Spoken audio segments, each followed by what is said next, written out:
आणि ते इतर राजकीय टॉपने आपण बातम्या बघूयात। शिवरायांचा पुतळा कोसळल्याप्रकरणी अजित पवार गटाचं आज राज्यभर आंदोलन। शिवरायांच्या पुतळ्याजवळ बसून मूक आंदोलन करणार, सरकारमधील पक्षच आंदोलन करणार असल्यानं चर्चांना उधाण।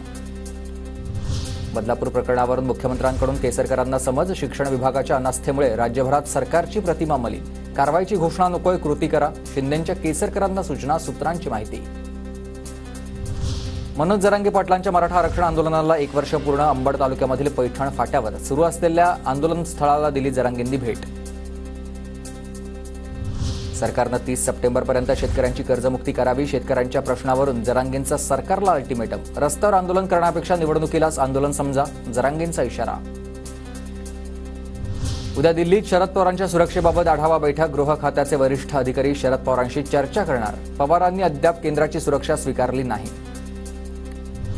अजित पवारांची जनसन्मान यात्रा आज बीडमध्ये। अजित पवार गटाकडून स्वागताची जोरदार तयारी। शहरात लागलेत गुलाबी रंगाचे झेंडे।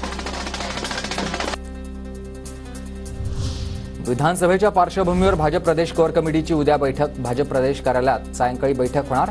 प्रभारी भूपेंद्र यादव, फडणवीस, बावनकुळेंच्या उपस्थितीत बैठक। चंद्रपूर वणी परिसरामध्ये कोळशाचा काळाबाजार करणाऱ्यांना राजकीय संरक्षण, तर कोळसा खाणीच्या मालकांकडून सत्ताधारी विरोधक हे हप्ते वसूल करतात। विजय वडेट्टीवार यांचा सत्ताधाऱ्यांसोबत स्वतःच्या पक्षातील नेत्यांवर गंभीर आरोप। सुजय विखेंनी आव्हान दिलेल्या निवडणूक याचिकेवर 2 सप्टेंबरला सुनावणी। औरंगाबाद खंडपीठात सुनावणी होणार। विखेंची निवडणूक आयोगाकडे फेर मतमोजणी करण्याची मागणी।